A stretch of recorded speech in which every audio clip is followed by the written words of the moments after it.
السلام علیکم ورحمۃ اللہ وبرکاتہ۔ قال اللہ تبارک و تعالیٰ فی الکلام المجید والفرقان الحمید، فاعوذ باللہ من الشیطان الرجیم، بسم اللہ الرحمن الرحیم۔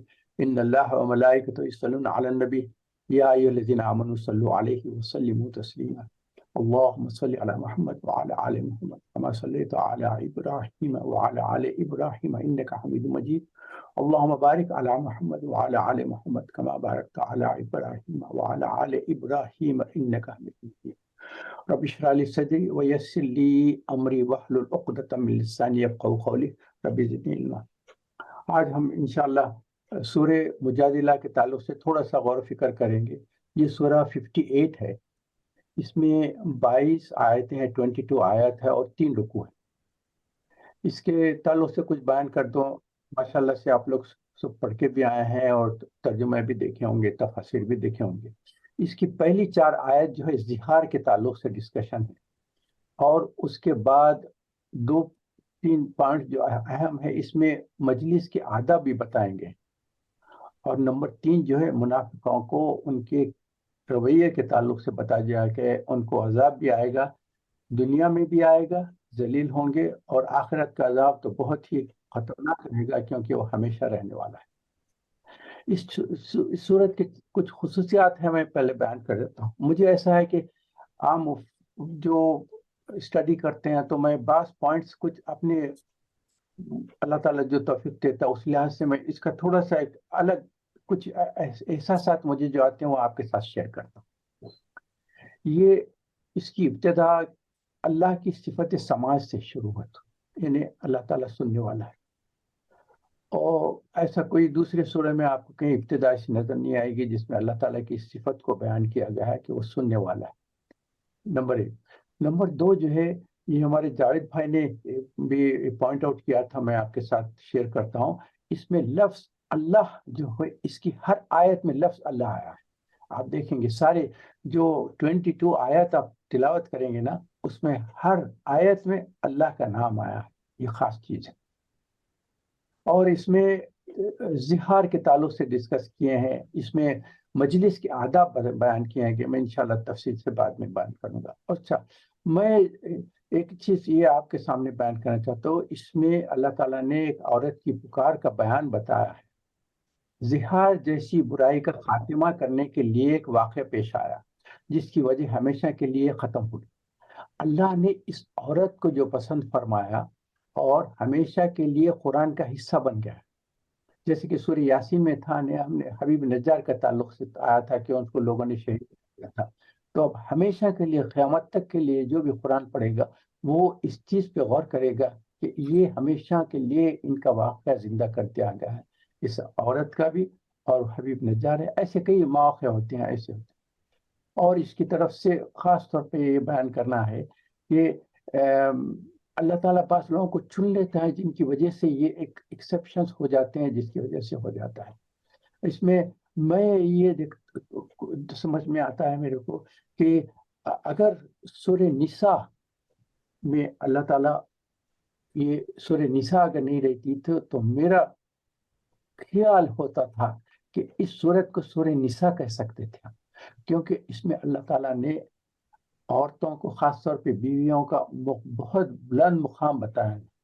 میں نے مطلب یہ ہے کہ اللہ تعالیٰ کہتے ہیں کہ بیوی کے ساتھ جو ہے رسپیکٹ کرو، ان کو عزت دو، ان کو حقارت اور بے عزتی سے ان کی بات نہ کرو، اور ان کی صفائی کے لیے جب یہ زہار کا قصہ آیا ہے تو ان کی صفائی کے لیے بیوی کو پینلٹی نہیں، شوہر کو پینلٹی دینے کے لیے حکم کیا ہے۔ دیکھیے، تو میں آپ تھوڑے پہلے اس میں زہار کیا چیز ہے وہ ایکسپلین کر دیتا ہوں، کیونکہ اس میں اصل میں کیا تھا، طلاق تو ہم کو پتا ہے، طلاق سے کیا ہوتا ہے، 1 مرتبہ دیتے ہیں، 2 مرتبہ دیتے ہیں، پھر رجوع کر سکتے ہیں، مگر 3 طلاق ہو جائیں تو اس کے بعد رجوع نہیں کر سکتے۔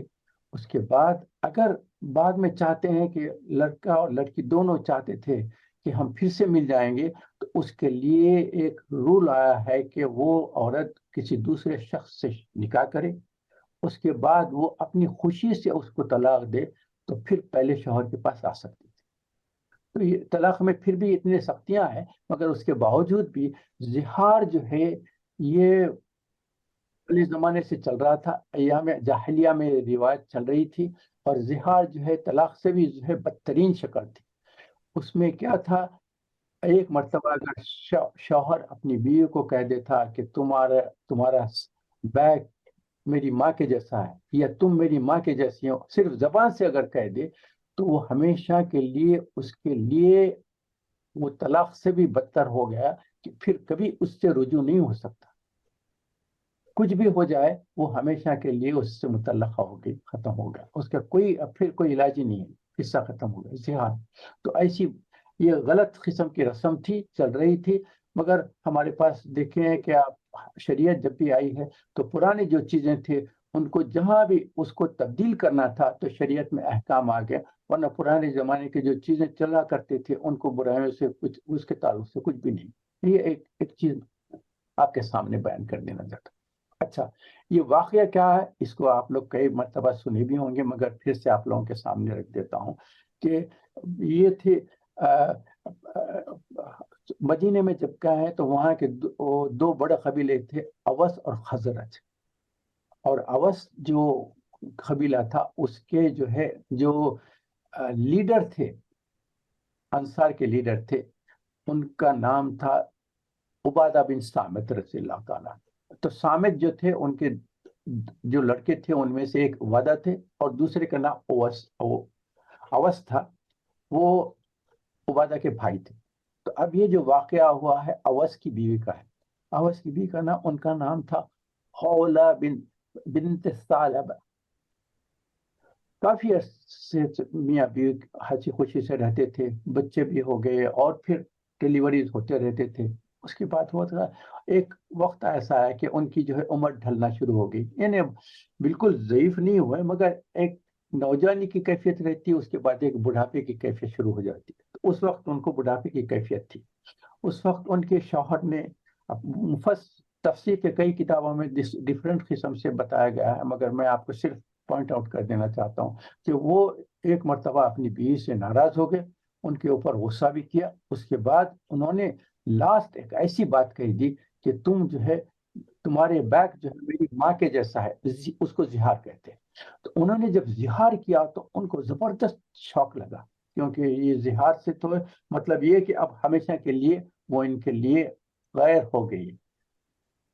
تو اب وہ پریشان ہوئی۔ اس کے بعد انہوں کا پھر اس کے بعد انہوں نے دوبارہ پھر ان سے ریلیشن شپ قائم کرنے کی کوشش کی، تو انہوں نے کہا کہ ہرگز نہیں، میں حضور کے پاس جاتی ہوں اور ان سے پوچھتی ہوں کہ جب یہ زہار کی جو کیفیت رہتی تھی اس میں اسلام میں کچھ قسم کے کچھ ایکسیپشنز آئے ہیں کہ پھر سے تمہارا میرے سے ریلیشن ہو سکتا ہے۔ اس کے بعد وہ آئے ہیں۔ اس کے بعد جو واقعہ ہوا وہ تفصیل سے آپ تفسیر کی کتابوں میں دیکھیے، وہ آئے ہیں حضور اکرم صلی اللہ علیہ وسلم کے پاس آئے ہیں۔ حضرت عائشہ رضی اللہ عنہ کہتے ہیں کہ وہ حضور اکرم صلی اللہ علیہ وسلم کے بالوں میں کنگھی کرتے بیٹھے ہوئے تھے، اور یہ خولہ بنت ثعلبہ وہاں پہنچی ہیں اور حضور کے سامنے آ کر اپنا جو ہے کیس پیش کیا گیا، کہ حضور میرے شوہر نے مجھے جو ہے زہار کر دیا، میں کہا کہ تمہاری پیٹ جو ہے میری ماں کے جیسی ہے، تو اس کا مطلب یہ ہے کہ اب ہمارا پرماننٹ ہمارا رشتہ ختم ہو، اب کوئی نہیں ہوگا، اور دیکھیں میری عمر یہ ہو گئی ہے اور میرے بچے ہیں، اور میرا جو شوہر نے مجھے یہ کیا، زہار کیا، وہ بھی جو ہے ضعیف ہو گیا ہے، اب کیسا ہمارا چلے گا، گھر کیسا چلے گا، ہم گھر چھوڑ کر تو جا نہیں بھی سکتی، میں کہاں جاؤں گی، کہاں رہوں گی، اور پھر میرے بچوں کو کون لک آفٹر کرے گا، وہ بھی تو اس قابل نہیں کہ لک آفٹر نہیں کرے گا، تو خود اس کو کون لک آفٹر کرے گا، وہ شخص بھی ایسا ضعیف آدمی ہو گیا ہے۔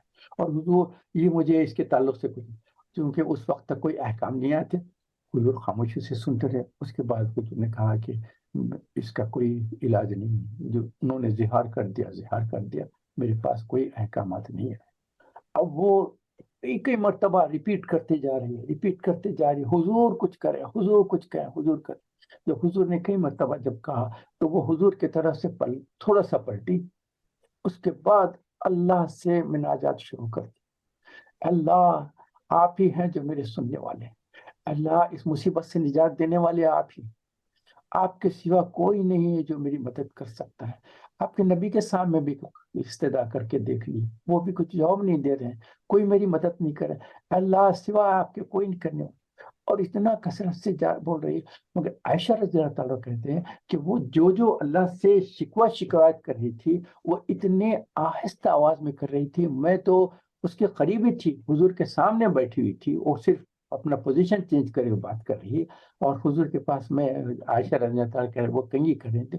مجھے تو سمجھ میں نہیں آیا، سنے بھی نہیں آیا کہ کیا بات کر رہی ہے، خفیہ خفیہ طور پہ اللہ سے مناجات کر رہی ہے، مناجات کر رہی ہے، مناجات کر رہی ہے۔ اس کے بعد جب یہ مناجات کر رہی تھی، ایک دم حضور اکرم صلی اللہ علیہ وسلم پہ وہ کیفیت آئی جس کو وحی کی کیفیت کہتے ہیں، ان کا جسم ایسا ہو گیا، اس کے بعد پسینہ پسینہ ہو گئے، ان کی آنکھیں بھی بند ہو گئی۔ تو عائشہ رضی اللہ تعالیٰ نے کہا کہ عورت خاموش بیٹھ، خاموش بیٹھ، حضور پہ وحی آ رہی ہے۔ تو وحی آ رہی جب سنی تو اور رونا شروع کر کہی کہ پتہ نہیں یہ میرے حق میں آ رہی ہے وہی یا میرے مخالف میں آ رہی ہے۔ اگر میرے مخالفت میں آ گئی تو ہمیشہ کے لیے میں تباہ ہو گئی، کیونکہ اللہ کا بھی حکم آ گیا کہ اس کے اظہار کو ختم نہیں کر سکتے، تو پھر تو میں ہمیشہ کے لیے تباہ برباد ہو گئی۔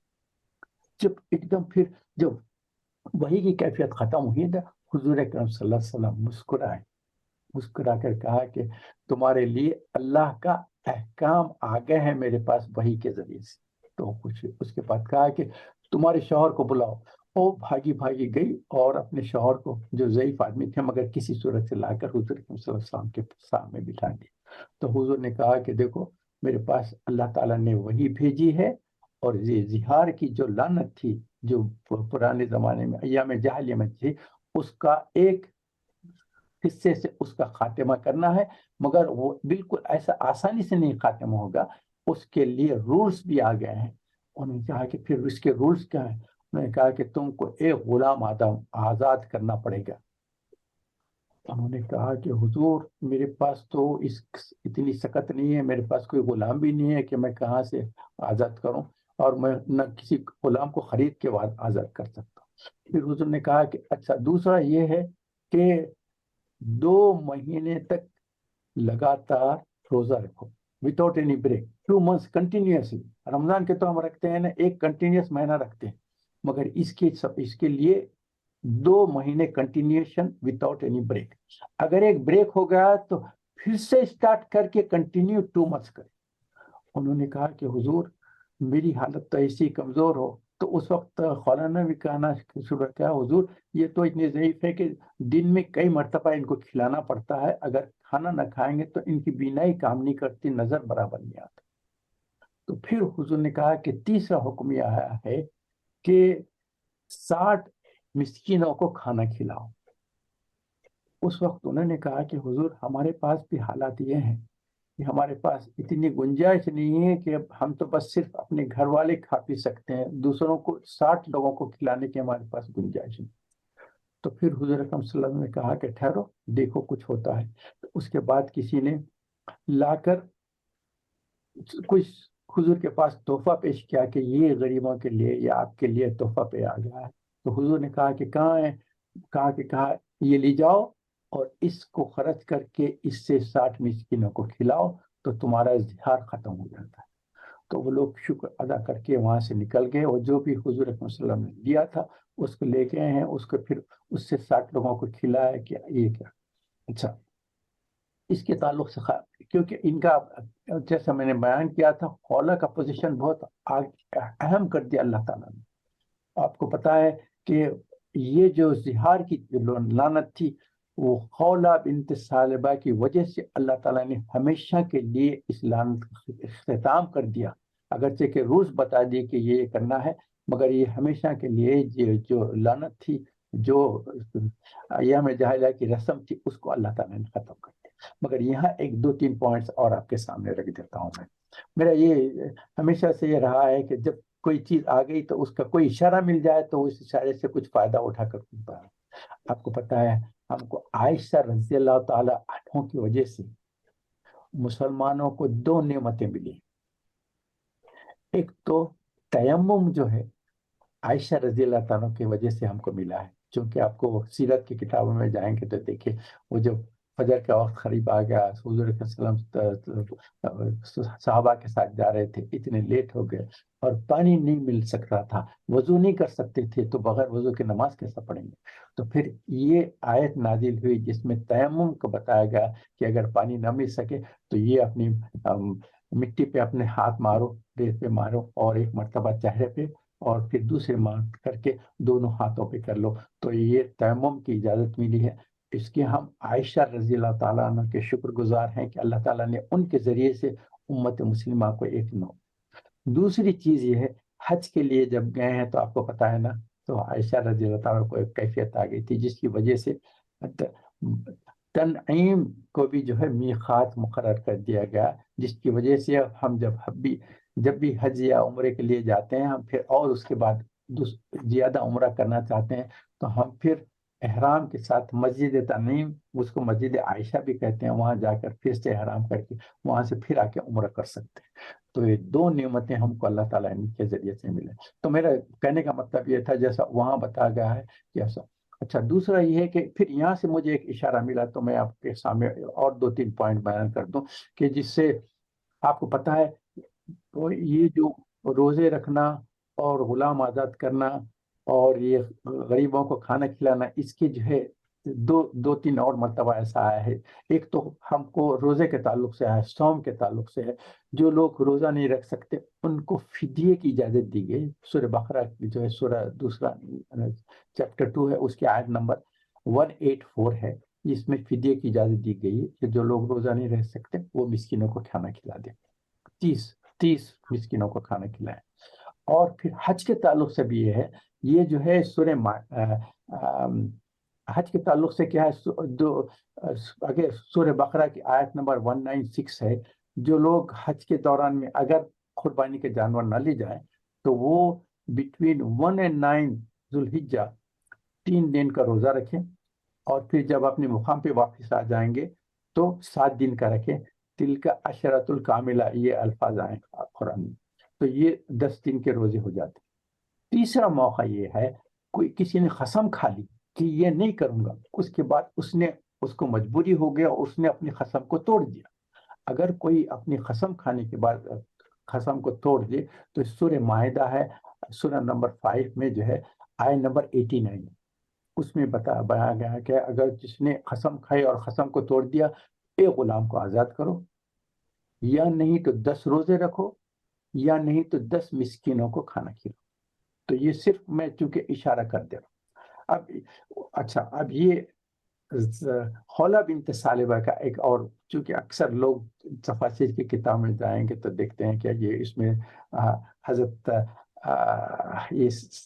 عمر رضی اللہ تعالیٰ عنہ اور خلافت کے وقت صحابہ کے ساتھ جا رہے ہیں، ان کا روب داب ایسا رہتا تھا کہ اگر حضرت عمر رضی اللہ تعالیٰ تیز چلتے چلتے اگر ایک دم سے پلٹ کے پیچھے دیکھتے تو بعض لوگ گر جاتے تھے ہیبت سے کہ کیا ہم سے کوئی غلطی ہو گئی جس کی وجہ سے یہ گردن پیچھ کے ہماری طرف دیکھا۔ ان کا روب داب تھا۔ تو ہوا کیا، ایک مرتبہ صحابہ کے ساتھ جا رہے ہیں اور جاتے جاتے دیکھے تو راستے میں ایک بڑھیا نے ان کو ہاتھ کا اشارہ دیا تو وہ رک گئے۔ اس کے بعد سب صحابی ساتھ تھے، ان کا ساتھ گروپ تھا، کسی خاص کام کے لیے جا رہے تھے، تو وہ جب اس نے روڈ کے کنارے سے ان کو اشارہ کیا تو وہ وہاں سے سب کو چھوڑ کر اس بڑھیا کے پاس چلے گئے۔ اس کے بعد انہوں نے بات چیت شروع کر دی۔ انہوں نے کہا کہ دیکھو، یہ تفہیم میں جو تفصیلات آیا ہے میں آپ کو پڑھ کر سنا دیتا ہوں۔ تو انہوں نے کہا کہ اوہو عمر، کیسے ہو؟ ایک وقت تھا جب میں نے تم کو بازار عکاظ میں دیکھا تھا، یہ نوجوان کی کم عمری کے میں دیکھا تھا، عکاظ جو ہے میلہ ہوا کرتا تھا، اس میں جاتے تھے، اس وقت تم کو لوگ عمیر کہتے تھے، عمیر یعنی بچے کے ویسا، اہمیت نہیں تھی، مذاق کے لیے اور نک نیم کے لیے ایسا کہا کرتے تھے، اور تم لاٹھی لیے ہوئے اپنے ہاتھ سے بکریاں چرایا کرتے تھے۔ کچھ زیادہ مدت نہیں گزری تھی کہ تم کو لوگ عمر کہلانے لگے، تم کو عمر کہتے تھے، پھر ایک وقت آیا کہ تم امیر المومنین کہنے جانے لگے۔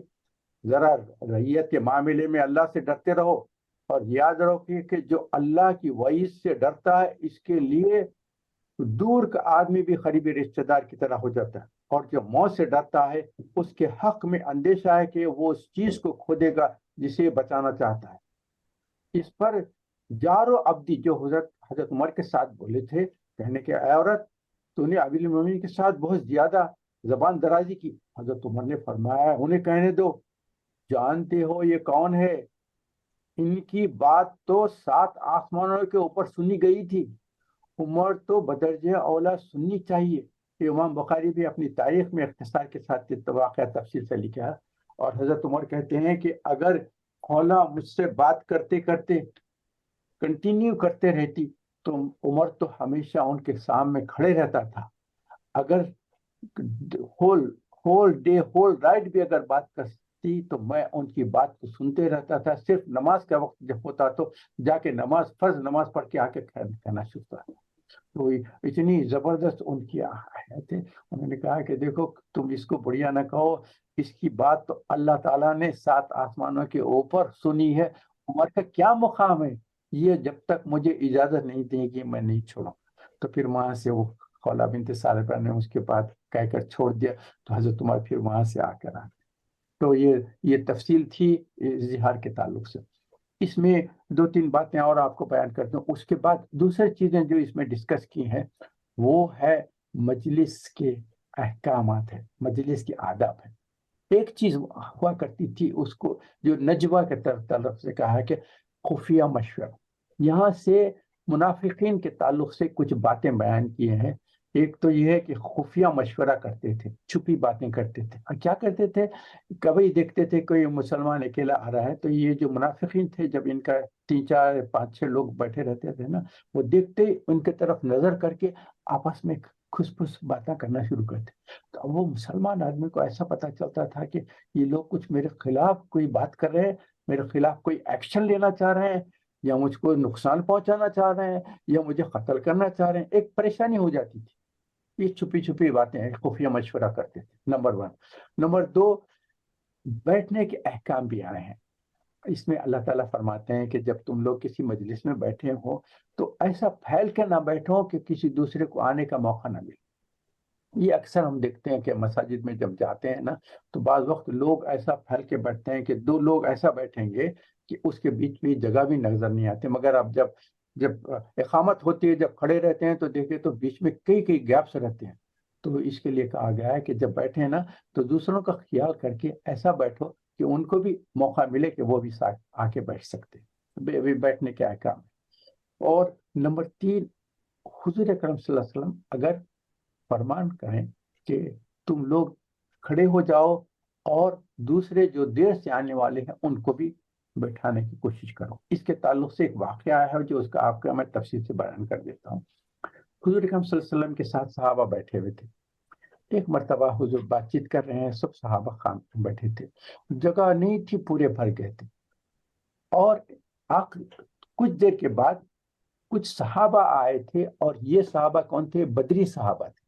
بدری صحابہ کا مقام بہت بلند ہے، کیونکہ صحابہ میں جو مقام ہے بدری صحابہ کا بہت بہت اعلیٰ مقام ہے، حتیٰ کہ جبرائیل علیہ السلام کہتے ہیں کہ فرشتوں میں بھی جو بدر میں شرکت کی تھے تو اللہ تعالیٰ نے ان فرشتوں کو عام فرشتوں سے بہت اوپر کا درجہ دیا ہے، تو وہ بھی فخر کیا کرتے تھے کہ اللہ تعالیٰ نے ہم کو بدر کے موقع پہ ہم کو اللہ تعالیٰ نے ان فرشتوں کو استعمال کیا تھا، تو ان کا مقام بہت اعلیٰ ہے۔ تو جب بدری صاحب آئے تو ان کو جگہ نہیں تھی، تو جہاں انٹرنس تھا، جہاں لوگ جوتے وغیرہ چھوڑا کرتے تھے، وہاں کھڑے ہوئے رہے، اور حضور اکرم صلی اللہ علیہ وسلم جو بات کر رہے ہیں وہ سننے تھے۔ تو حضور نے جب دیکھا کہ وہ کھڑے ہوئے ہیں اور دوسرے صحابہ جو پہلے آئے تھے بیٹھے ہوئے ہیں، تو ان سے کہا کہ ذرا آپ لوگ کھڑے ہو جائیں، اور یہ جو دیر سے آئے ہیں نا ان صحابہ کو بیٹھنے کے لیے جگہ دے۔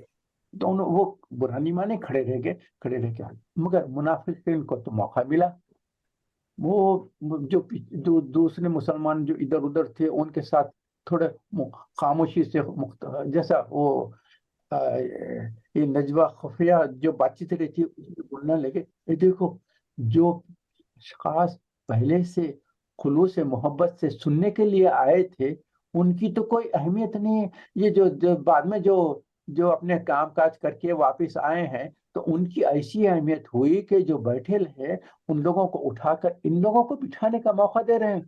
تو یہ تو ناانصافی ہے. اس قسم کی باتیں کرنے. تو پھر وہ حضور نے کہا کہ نہیں ایسا نہیں، ان کو بٹھایا لیجیے. تو پھر بعد میں بتایا گیا کہ پھر اس کے بعد اللہ تعالیٰ نے کہا کہ نہیں، یہ جو کھڑے رہ کر حضور کی جو حکم کو سنیں گے نا تو اللہ تعالیٰ ان کو بہترین اجر عطا کریں گے. تو صحابہ اتنا خوش ہو گئے، انہوں نے کہا کہ جب ہم کو بہترین اجر ملنے والا ہے تو ہم اب تک اپنی جگہیں چھوڑ کر ان لوگوں کو بٹھا لیں. تو ماشاءاللہ سے یہ ہو. تو یہ ایک تو نمبر 1 خفیہ مشورہ، نمبر 2 بیٹھنے کے احکام، نمبر 3 اگر کھڑے ہونے کے لیے حکم ملے تو فوراً اس کو قبول کر لو، اس کو اوبے کر. اس کے بعد نمبر 4 ہے اگر حضور سے کوئی خفیہ بات کرنا چاہتے ہیں تو پہلے کیا کرتے تھے، منافقین آتے اور لوگوں پہ امپریس کرنے کے لیے حضور کے قریب جاتے تھے اور حضور کے کان میں جا کر پتہ نہیں کیا قسم کی باتیں کرتے تھے. کچھ دیر بات کر لیا، اس کے بعد حضور کو جب چھوڑ کے آتے تھے تو دوسرے لوگ پوچھتے تھے کہ کیا بات ہوئی، تو ان لوگوں کو اس قسم کے باتیں بولتے تھے جس سے حضور اکرم صلی اللہ علیہ وسلم سے ان کو تھوڑی سی ناراضگی ہو جائے. مطلب یہ کہ جھوٹ غلط بیان ہی کرتے تھے کہ ہم حضور سے جو بات کی ہے نا حضور نے ایسا جواب دیا، کمپلیٹلی جھوٹ، جس سے لوگوں میں نفرت کی کوشش کرتے تھے کہ نفرت پیدا ہو جائے. تو جب یہ کیفیت کرنا شروع کر دیے تو اس صورت میں ایک آیت نازل ہوئی کہ جب حضور سے اگر کوئی چیز خفیہ کان میں بات کرنا چاہتے ہیں تو اس کے پہلے صدقہ دے دو. تو اس میں کیا ہے، منافقین کا کردار بتا دیا گیا ہے کہ پہلے یہ مسلمانوں کو اکیلا دیکھتے تو سرگوشی کرتے تھے. دوسرے اور ایک آپ کے سامنے بیان کر دوں کہ حضور اکرم صلی اللہ علیہ وسلم کو جب سلام کرتے تھے، جیسا ہم السلام علیکم کہتے ہیں نا، تو دبی دبی زبان میں سلام کے بجائے السلام علیکم نعوذ باللہ کہتے تھے کہ آپ ختم ہو جائیں، آپ کو نقصان پہنچے، آپ ہلاک ہو جائیں. السلام کے معنی ہے. تو ایسا کرتے تھے. تو حضور اکرم صلی اللہ علیہ وسلم کو تو پتا تھا یہ کیا کہہ رہے ہیں. تو حضور نے کہا کہ وعلیکم وعلیکم، وعلیکم السلام بھی نہیں، وعلیکم، جو تم مجھ پہ کہہ رہے ہیں اللہ تم پہ کر دے. تو ایسا حضرت عائشہ رضی اللہ تعالیٰ ایک مرتبہ ایسی سنے تو انہوں نے تو اور لمبا جواب دیا. انہوں نے کہا کہ نہ سام تم پہ ہو بلکہ تمہارے ہو، رشتہ داروں پہ، اولاد پہ، تم کو تباہ و برباد ہو جائے. اس قسم کیا ہوتا ہے. تو حضور نے کہا کہ ایسا نہ کو عائشہ، بس اگر کوئی اس قسم کی تم پہ سلام کرے کہ السلام علیکم کے بجائے السلام علیکم کہے تو تم بھی وعلیکم وعلیکم کہہ دیا کرو. تو یہ ایسا تھا. تو حضور کو سلام کرتے. تو منافقین کا کردار بتا رہا ہوں. تو ایک تو مسلمانوں کو اکیلا دیکھتے تو سرگوشی کرتے تھے، اور دوسرے پھر حضور اکرم صلی اللہ علیہ وسلم کے پاس کان میں آ کے باتیں کرتے تھے، اور پھر دوسروں کو غلط قسم کے بیانات کرتے تھے. اور جب بدری صحابہ آئے تو ان کے تعلق سے کرنے شروع کر دیے کہ یہ حضور اکرم صلی اللہ علیہ وسلم سے بہت ناانصافی کر رہے ہیں.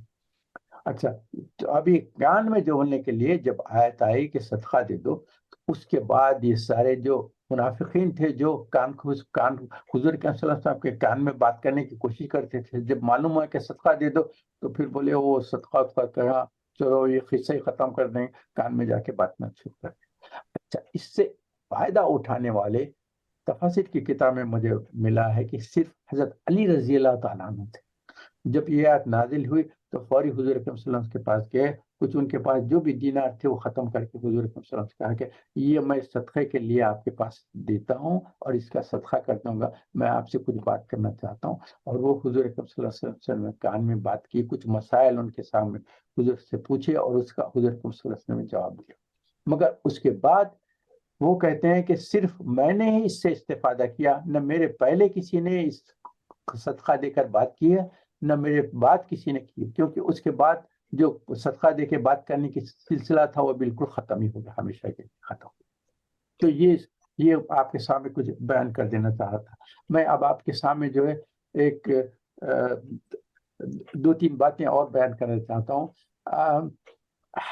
ایک چیز یہ ہے کہ اس سے ہم کو ایک سبق ملا ہے کہ یہ اللہ تعالیٰ سننے والا ہے. ہم کو تو پتہ ہے سننے والا ہے، مگر اس صورت سے ہم کو اور بھی پتہ چلا ہے کہ اللہ تعالیٰ نہ صرف سننے والا ہے بلکہ آپ جو بھی بول رہے ہیں غور سے سنتا ہے. تو ہم کو کیا چاہیے، کثرت سے اللہ تعالیٰ سے مانگتے رہیں، اور اس یقین کے ساتھ کہ وہ اللہ تعالیٰ ہمارے جو باتیں کر رہے ہیں، جو استجاب کر رہے ہیں، جو ریکویسٹ کر رہے ہیں، جو اللہ سے مانگ رہے ہیں، وہ اللہ تعالیٰ سن رہا ہے، اور وہی سننے والا ہے، اور وہی ہماری التجا کو پورا کرنے والا ہے۔ یقین کامل کے ساتھ ہم کو اس سے ایک سبق ملا ہے، اس کو معلوم کرتے رہتے ہیں۔ اس کے خاص طور پہ یہ دوسری چیز یہ ہے، آپ کے سامنے بیان کرنے والا ہوں کہ اللہ تعالیٰ جو سنتے ہیں نا، اس میں ایک واقعہ بھی ہے، میں آپ کے سامنے بیان کرنا چاہتا ہوں کہ سیرت کی کتابوں میں ہی ہے یہ جو ہے، حضور صلی اللہ علیہ وسلم کے بعد کا واقعات ہے۔ شام سیریا کے تعلق سے ہے کہ ایک پہلا معرکہ ہوا جس میں 8,000 مسلمان گئے تھے، اور یہ سلطنت روما کے ساتھ تھا، کیونکہ سیریا میں، شام میں بھی ان کے فوجیں رہا کرتے تھے، تو مسلمانوں کے 8,000 کے قریب لوگ لشکر لے کر گئے ان سے مقابلہ کرنے کے لیے، اور وہاں جب پتہ چلا کہ 8,000 کے قریب آ گئے، تو رومن امپائر سے انسٹرکشن آئے کہ جو جنرل تھا اس کا نام تھا جرجیس، اس کو انسٹرکشن آئے کہ تم اپنی قیادت میں لے کر 1,00,000 کی فوج لے کر ان کے ساتھ مقابلہ کرو۔ تو جب یہ 8,000 کے قریب جب گئے ہیں، جب دیکھے تو کہا 1,00,000 کے قریب جو ہے فوجی رومن آئے ہیں، اور انہوں نے انسرکل کرنا شروع کر دیا۔ اب یہ چاہ رہے تھے کہ یہ سب 8,000 کو 1,00,000 کا لشکر ختم کر دے، اور وہاں سے اب یہ اس میں سیرت کیا آتا ہے، واصلہ بن اسقع رضی اللہ تعالی عنہ نے شروع کیا، پکارنا شروع کیا، یا رب محمد، یا رب محمد انصر امت محمد، یا رب محمد انصر امت محمد۔ سارا لشکر 8,000 کا پکارنا شروع کر دیا، اے اللہ، اے محمد صلی اللہ علیہ وسلم کے اللہ، محمد صلی اللہ علیہ وسلم کی امت کی مدد فرما۔ یہ سارا پکارنا شروع کیا۔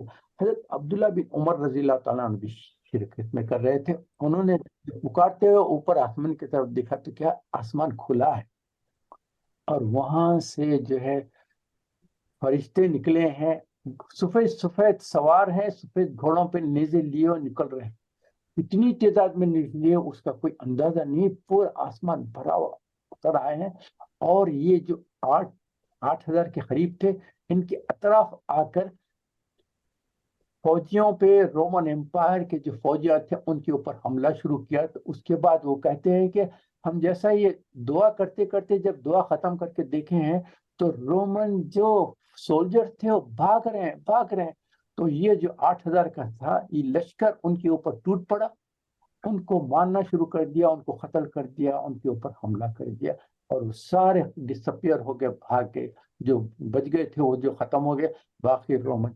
تو یہ ایک واقعہ تھا، اللہ تعالیٰ کیسا سنتے ہیں، تو یہ واقعہ تھا۔ تو سیرت کی کتابوں میں واصلہ بن اسقع رضی اللہ تعالیٰ عنہ بیان کرنے والے ہیں، حضرت عبداللہ بن عمر کہتے ہیں کہ وہ فرشتے آتے، تو یہ میں کہتا ہوں کہ اللہ تعالیٰ بھی سن لیتے ہیں۔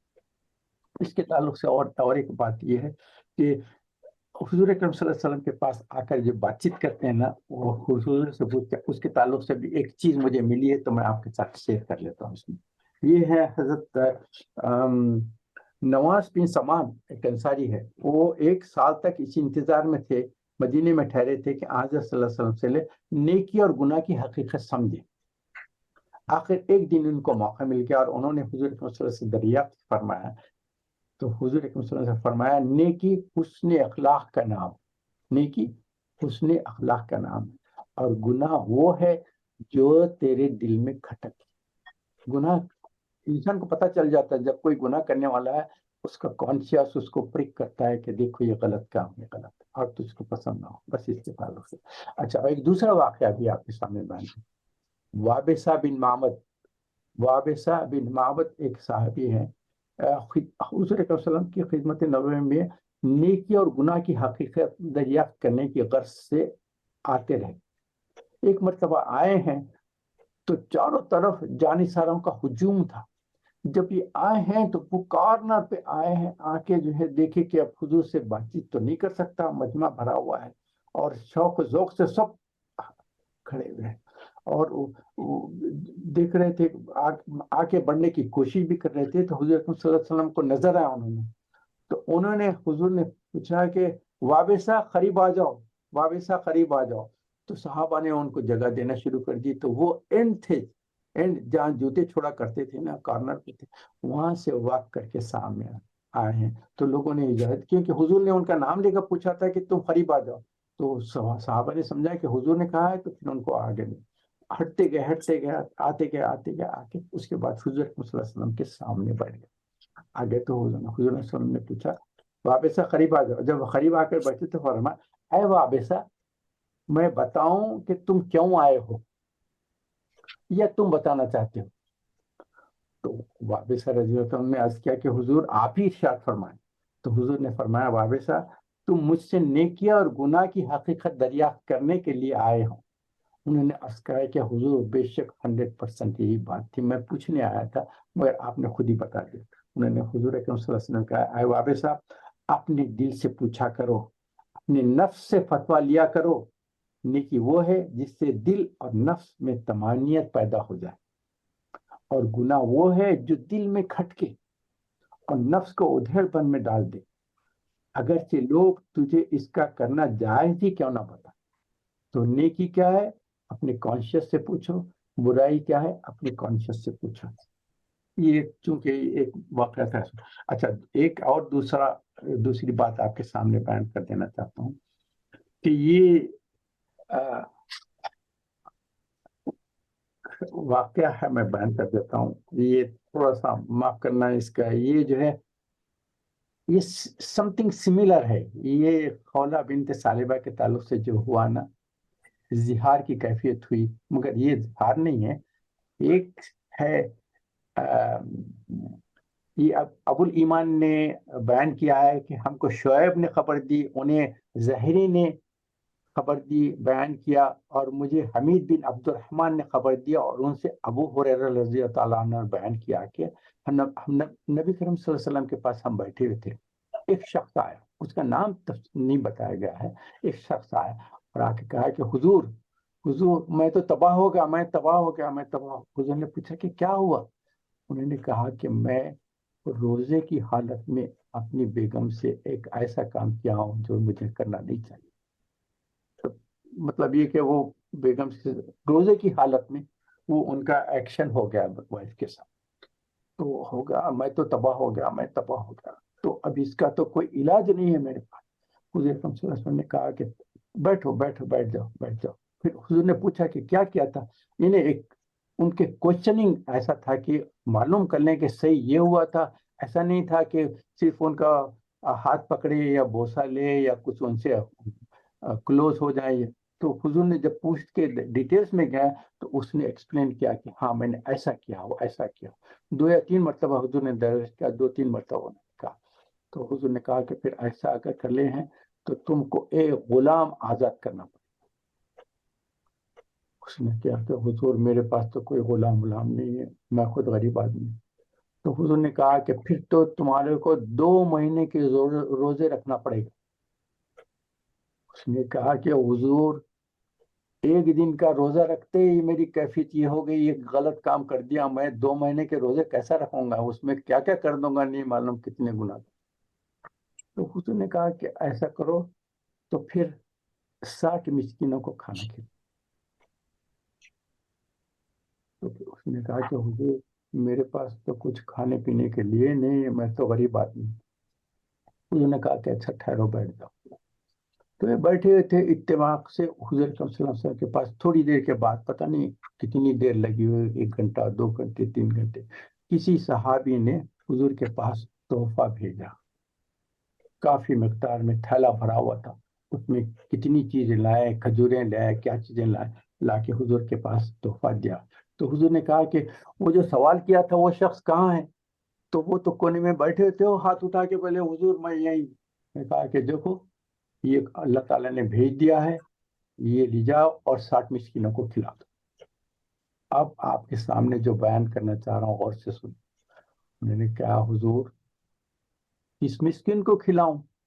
یہ جو مدینے کے 2 پہاڑوں کے درمیان میں ہے، جتنے لوگ ہیں سب سے غریب ترین میرا گھرانہ ہے، میرے سے زیادہ مسکین کوئی ہے نہیں مدینے میں، تو آپ جو دیتے ہیں۔ تو پھر حضور اکرم صلی اللہ علیہ وسلم جب دیکھے کہ یہ دوسروں کو بھی نہیں کھلانے دے رہا ہے، سب سے مسکین ترین میرا گھر بتا رہا ہے، تو حضور نے کہا کہ چلو تو ہی لے جا اور تو ہی اپنے خاندان کو کھلا دے۔ اس کے بعد حضور اکرم صلی اللہ علیہ وسلم جب بیان کیے ہیں تو اس میں حضور اکرم صلی اللہ علیہ وسلم نے مسکرائے، اور مسکرانا بھی ایسا تھا کہ عام مسکرانا نہیں تھا، یہ عام سے زیادہ مسکرانا تھا، جس کی وجہ سے صحابہ کہتے ہیں کہ حضور اکرم صلی اللہ علیہ وسلم سے نہ صرف دانت بلکہ ان کے مسوڑے دکھنا شروع کر دیے جو مسکرائے ہیں، یعنی یہ گناہ بھی کیا ہے، نہ غلام آزاد کر سکتا ہے، نہ روزے رکھ سکتا ہے، نہ صدقہ دے سکتا ہے، الٹا جو صدقہ دینے کے لیے آیا ہے وہ بھی صدقہ اپنے گھر کے لیے لے کے چلے جا رہا ہے۔ یہ میں آپ کو اس لیے بیان کیا کہ یہ کوئی ایسا واقعہ نہیں ہے، یہ صحیح بخاری کی حدیث ہے۔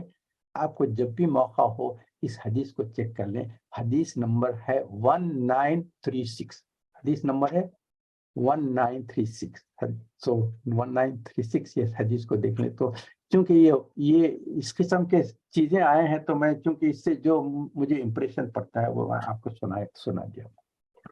تو اب ایک چھوٹی سی چیز، بلکہ اس کا آج کا جو ہے میں زیادہ تفصیل میں نہیں جاتا، آج چاہتا ہوں کہ میں، کیونکہ ہمارے پاس مغرب کا وقت قریب آتے جاتا ہے، تو میں چاہتا ہوں کہ مغرب سے بہت پہلے ہم جو ہے اس کو ختم کر دیں، تاکہ پھر عصر اور مغرب کے درمیان میں جو دعا کرنے کا موقع ملتا ہے وہ مل جاتا ہے۔ میں آپ کے سامنے بیان کروں کہ صفوان رحمۃ اللہ علیہ بتاتے ہیں کہ ایک مرتبہ حضرت عبداللہ بن عمر کے ہاتھ میں انہوں نے ہاتھ پکڑا ہوا تھا، تو ایک شخص آیا، وہ آنے کے بعد کچھ پوچھنا چاہ رہا تھا، تو انہوں نے کہا کہ قریب آ جاؤ، کیا پوچھنا؟ انہوں نے کہا کہ میں آپ سے صرف وہ حدیث سننا چاہتا ہوں جس میں مومن کی اللہ کے ساتھ سرگوشی، یعنی خفیہ بات ہوتی ہے، نہیں کان میں جیسا بات ہوتی ہے، مومن کی قیامت میں اللہ کے تعالیٰ سے اور اللہ تعالیٰ کی اس کے ساتھ سرگوشی میں جو بات ہوتی ہے وہ حدیث میں سننا چاہ رہا ہوں۔ تو انہوں نے کہا کہ ہاں قریب آ جاؤ۔ اس کے بعد انہوں نے کہا کہ اللہ تعالیٰ قیامت میں کسی ایک مومن کو بلائیں گے، اپنے قریب بلائیں گے، اس کو علیحدہ کر دیں گے سب لوگوں سے، اس کو قریب بٹھائیں گے، اس سے بات کریں گے، کرنے کے بعد اس کے بعد اس کی جو حالات سے گزرے ہیں وہ بیان کریں گے، اس کے بعد اس کا ایک ایک گناہ گننا شروع کر دیں، فلاں وقت جب تیری عمر یہ تھی تو اس نے یہ کام کیا تھا، اور وہ ایکسپٹ کرے گا ہاں میں کیا ہوں، اس کو یاد ہے۔ اس کے بعد دوسرا گناہ بیان کریں گے، یہ ہوا تھا، وہ بھی ایکسپٹ کر ہاں وہ بھی ہوا تھا۔ اس کے بعد تیسرا، اس کے بعد چوتھا، اس کے بعد پانچواں، اس کے بعد گناہوں کے سلسلے اللہ تعالیٰ اس کے سامنے بیان کرتے جائیں گے، بیان کرتے جائیں گے، اور وہ ہر چیز کو ایکسپٹ کرے گا۔ اس کے بعد اس کا دل دھڑکنا شروع ہو جائے گا، اب تو میں ہلاک ہو گیا، تو ہلاک ہو گیا۔ دیکھ میں نے اس کے بعد اللہ تعالیٰ فرمائیں گے کہ پریشان نہ ہو، دیکھ میں نے دنیا میں بھی تیری پردہ پوشی کی تھی، آج تجھے رسوا نہیں کروں گا، آج میں تجھے سب سے علیحدہ کر کے میں نے تجھ سے سرگوشی میں بات کی ہے، جہاں میں نے تجھے بخش دیا، تجھے معاف کر دیا، تیرے جتنے گناہ تھے اس کو ختم کر دیا بالکل، تو اتنا خوش ہوگا، خوش ہوگا، خوش ہوگا۔ تو یہ اسی لیے ہم کہتے ہیں کہ اللہ تعالیٰ سے ہمیشہ التجا کرتے ہیں، یا ستار العیوب استر عیوب، یعنی اے گناہوں کو چھپانے والے میرے گناہوں کو بھی چھپا لے، کیونکہ جب لوگوں سے آپ نے مجھے چھپا لیا اور مجھے سب کے سامنے رسوا نہ کیا، تو اے اللہ تعالیٰ قیامت کے دن میں بھی اس رسوائی سے مجھے بچا لے۔ تو یہ اہم بات میں آپ لوگوں کے سامنے کہنا چاہ رہا تھا۔ تو یہ سورہ مجادلہ کی آخری تھی، اس میں جو ہے منافقین کے تعلق سے بھی آیا ہے کہ ان کی منافقین کے جو ہے اللہ تعالیٰ نے کہہ دیا کہ تمہاری تو تباہی بربادی، اور اسی میں کہ اس کی آخری آیت میں جو اللہ تعالیٰ ارشاد فرماتے ہیں کہ جو آخرت پر ایمان لائے ہیں ان سے محبت نہیں کرتے جو اللہ اور اس کے رسول کی مخالفت کرتے ہیں، اگرچہ وہ ان کے بھائی ہو یہ اہل خاندان، یہ آخری آیت ہے، یہ ضرور آپ پڑھ لیں۔ تو اس کی مثالیں تفسیر کی کتاب میں آئے ہیں کہ جو صحابہ جو تھے، جو ان کے رشتہ دار حضور سے اور اللہ سے مخالفت کرتے تھے، اپنے قریبی رشتہ دار سے وہ کیسا سلوک کیے ہیں۔ یہ جنگ بدر میں واقعہ حضرت ابو عبیدہ بن جرح رضی اللہ تعالیٰ تھے۔ جب بدر کی جنگ تھی تو ان کے باپ جو جرح تھے نا، ابن جرح تھے، تو جرح جب آئے ہیں تو وہ لڑتے ہوئے ابو عبیدہ نے اپنے والد کو قتل کیا ہے جنگ بدر میں، کیونکہ انہوں نے کہا دیا کہ میں جب ایمان لا لیا، اسلام لا لیا، تو میں اور میرا خدا اور میرے رسول ہیں، اور جتنے ایمان والے ہیں وہ میرے بھائی، وہ میرے رشتہ دار ہیں۔ جو اصل رشتہ دار تھے، جو اگر اللہ اور اس کے رسول کی مخالفت کرتے ہیں تو وہ میرے دشمن ہیں، تو واجب القتل ہے۔ تو جب جنگ ہوئی ہے، حضرت ابو عبیدہ بن جراح نے اپنے باپ کو قتل کیا۔ دوسرے مصعب بن عمیر نے اپنے بھائی کو قتل کیا۔ حضرت حمزہ ہے، حضرت علی ہے، حضرت عبیدہ بن حارث رضی اللہ تعالیٰ عنہ نے ان کے جو رشتہ دار تھے عتبہ، شیبہ اور ولید بن عتبہ تھا، ان کو قتل کیا۔ حضرت ابوبکر صدیق کہتے ہیں کہ حضرت عبد الرحمن بن ابو بکر جو ہے بدر میں آئے تھے تو مخالفین کے ساتھ تھے، اور وہ جب دیکھے کہ حضرت ابوبکر کے ساتھ ان کا مقابلہ ہونے والا ہے تو وہ ادھر سے ہٹ گئے۔ انہوں نے کہا کہ میں اپنے والد سے کیسا لڑوں گا۔ جب بیان کیا تو حضرت ابوبکر نے کہا، بعد میں جب بیان کیا تھا تو انہوں نے حضرت ابوبکر نے کہا کہ عبد الرحمن، اگر تم میرے سامنے آ جاتے تو میں تم کو قتل کر دیتا، اپنے بیٹے کو قتل کر دیتے تھے۔ تو یہ بیان کرنا یہ ہے کہ مثال کی ہے کہ اللہ تعالیٰ یہ بتاتے ہیں کہ جو آخرت اور ایمان لائے، اور ان سے وہ لوگ جو ہے محبت ان سے نہیں کرتے جو اللہ اور اس کے رسول کی مخالفت کرتے ہیں، اگرچہ کہ وہ ان کے بھائی یا اہل خاندان۔ یہ صرف یہ کہنا تھا۔ تو اب آج کے اگرچہ کہ ٹائم تھوڑا سا میں کم ٹائم میں ختم کر دینا چاہتا ہوں، کیونکہ ہمارے پاس مغرب کا وقت بہت کلوز نہ ہو جائے، تو اللہ تعالیٰ سے دعا کرتے ہیں جو کہا گیا سنا گیا اللہ تعالیٰ اس کو قبول فرمائے، جو ہم سے کوتاہی یا غلطی ہوں گے اللہ تعالیٰ اپنے رحمت کے معاف فرما دے۔ یہ جو اللہ کا لفظ جو آیت میں آئے، یہ ہمارے بردر جنید نے یہ مینشن کیا تھا تو مجھے یاد تھا۔ اس کو اللہ تعالیٰ جو بھی اسے، اور ڈاکٹر محمد سید ہے وہ بھی کافی مجھے تفصیلات بھیجاتے رہتے ہیں تو اللہ تعالیٰ سے ہم ختم کر کے دعا کر لیتے ہیں، اس کے بعد پھر کچھ ہو کے کہیں گے، اس کے بعد ایک 5-10 منٹ دے دیں۔ اعوذ باللہ من الشیطان الرجیم، بسم اللہ الرحمن الرحیم، اللہم صلی علی محمد وعلی آل محمد کما صلیت علی ابراہیم وعلی آل ابراہیم انک حمید مجید، اللہم بارک علی محمد وعلی آل محمد کما بارکت علی ابراہیم وعلی آل ابراہیم انک حمید مجید، اللہم انی اسألک ایمانا کاملا ویقینا صادقا وعملا متقبلا ودعاء مستجابا ونظر الرحمہ وعلما نافعا كاملا واسعا ورزقا حلالا طيبا وبدنا صابرا ولسانا ذاكرا وقلبا خاشعا وقلبا صادقا وقلبا صابرا وقلبا شاكرا وقلبا منورا وتوبة نصوحا، توبة قبل الموت وراحة عند الموت ومغفرة بعد الموت والعفو عند الحساب والفوز بالجنة والنجاة من النار. اللهم حبب إلينا الإيمان وزينه في قلوبنا وكره إلينا الكفر والفسوق والعصيان وجعلنا من الراشدين وجعلنا من المتقين وجعلنا من المحسنين وجعلنا من المخلصين وجعلنا من الصابرين وجعلنا من الشاكرين وجعلنا من السعدين وجعلنا من عبادك الصالحين لا خوف عليهم ولا هم يحزنون. رب اغفر وارحم وأنت خير الراحمين. لا إله إلا أنت سبحانك إني كنت من الظالمين. ربنا ظلمنا أنفسنا وإن لم تغفر لنا وترحمنا لنكونن من الخاسرين. ربنا آتنا في الدنيا حسنة وفي الآخرة حسنة وقنا عذاب النار. رب ارحمهما كما ربياني صغيرا. ربنا هب لنا من أزواجنا وذرياتنا قرة أعين واجعلنا للمتقين إماما. فاطر السماوات والأرض أنت ولي في الدنيا والآخرة توفني مسلما والحقني بالصالحين.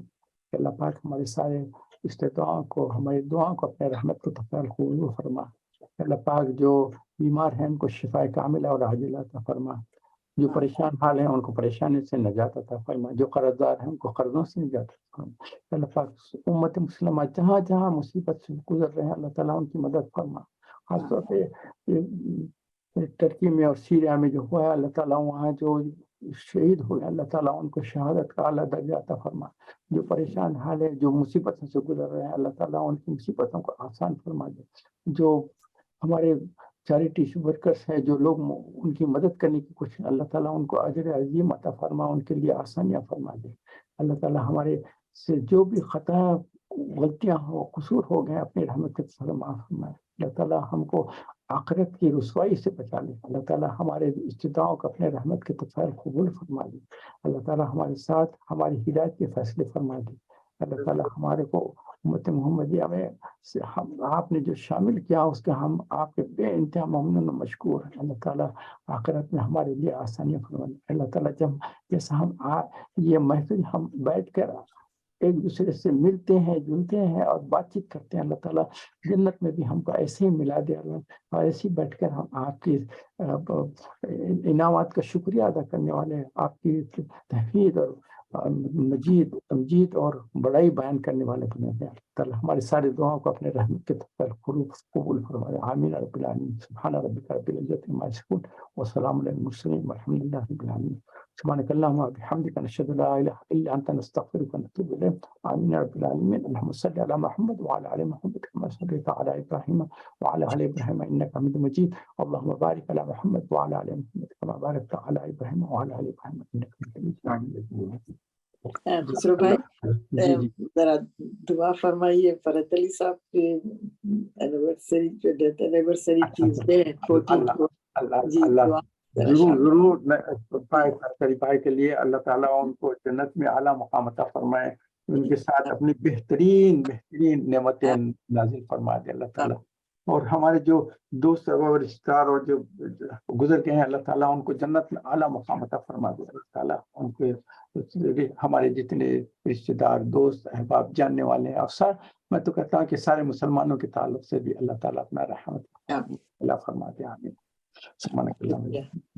جزاک اللہ. آپ لوگوں کا بہت ممنون و مشکور ہوں. آپ سب لوگ جوائن ہو جاتے ہیں تو اللہ تعالیٰ ہمارا بیٹھنا کہنا سننا قبول فرما لے. ہم سے جو کچھ خطائیں ہو جاتے ہیں، غلطیاں انسان ہو جاتے ہیں، تو اللہ تعالیٰ اپنی رحمت کے فرما دے. جو سب چھٹیاں سے خاص طور پہ معافی چاہتا ہوں کہ ان کے لحاظ سے ٹائم بہت ارلی ہو گیا تھا. پھر آپ امریکہ والوں کے لیے بھی ذرا تھوڑا ارلی اٹھنا پڑا آپ لوگوں کو جوائن کرنے کے لیے. صرف حیدرآباد والوں کا کافی فائدہ ہوا ہے کہ لیٹ جو 10:30 پونے 11 کے قریب آتے تھے، ان کو 9:30 کے وقت میں مل گیا سمجھے انشاءاللہ. جی ضرور نیکسٹ ویک سے ریگولر ٹائمنگ ہوئے جی. نہیں یہ 4 o'clock کنٹینیو کریں گے، کیونکہ ہمارا مغرب کا ٹائم آ رہا ہے نا، تو یہ کچھ دن ایسا 4 بجے کا رکھیں گے ہمارا لوکل ٹائم. اس کے بعد جب مغرب کا وقت میں کافی گیپ ہونا شروع ہو جائے تو پھر ہم ہو سکتا ہے کہ پھر اوریجنل ٹائم پہ چلے جائیں گے. مگر آپ کچھ سنڈے ایسی یہ اسی ٹائم پہ کنٹینیو کریں گے انشاءاللہ. پر اللہ سے سارے اسکالرس کا بھی بہت ممنون مشکور ہوں، جو آپ اپنا میرے سے زیادہ نالج رکھنے کے باوجود بھی شرکت کرتے ہیں، میرے اس گروپ میں آ جاتے ہیں، جس سے مجھے اتنی خوشی ہوتی ہے آپ کو اندازہ نہیں کہ یہ اللہ تعالیٰ ہم اس گروپ کو قائم اور پابند رکھے اور صحت عافیت تندرستی سے عطا کرے، اور ایسے ملنے کے کئی مواقع ہم کو اللہ تعالیٰ عطا فرماتے ہیں. آمین. آپ سے زیادہ کسی کو نہیں ہے خسرو بھائی. آپ کو نہیں معلوم یہ جو آڈینس بیٹھے ہوئے ہیں نا، ان کا اتنا زبردست ان کی نالج ہے. مجھے ان سے کئی چیزیں سیکھتا ہوں. جیسے جاوید بھائی نے بتایا کہ اللہ کا نام جو ہر آیت میں آیا ہے، تو ان سے میں سیکھا یہ بات سمجھے بتا. ماشاء اللہ اسٹڈی ہے آپ کی.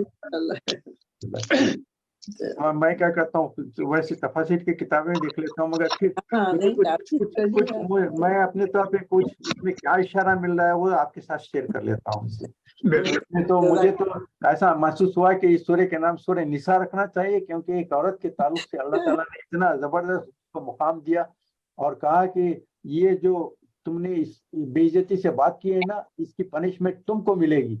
تم کو یہ غلام آزاد کرنا ہے، تم کو 2 مہینے کے روزے رکھنا ہے، کیونکہ تم اس عورت کے ساتھ اس بدتمیزی سے بات کیے.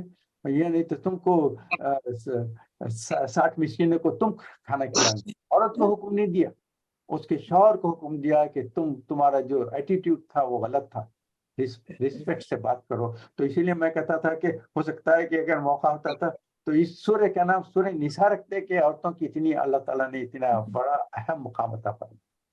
الحمدللہ. جزاک اللہ. جزاک اللہ.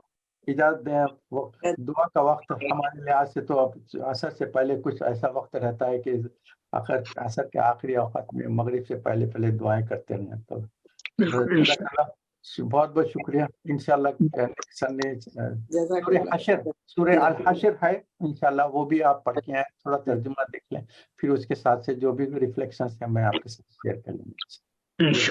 انشاءاللہ. السلام علیکم ورحمۃ اللہ وبرکاتہ. وعلیکم السلام. وعلیکم السلام ورحمۃ اللہ وبرکاتہ.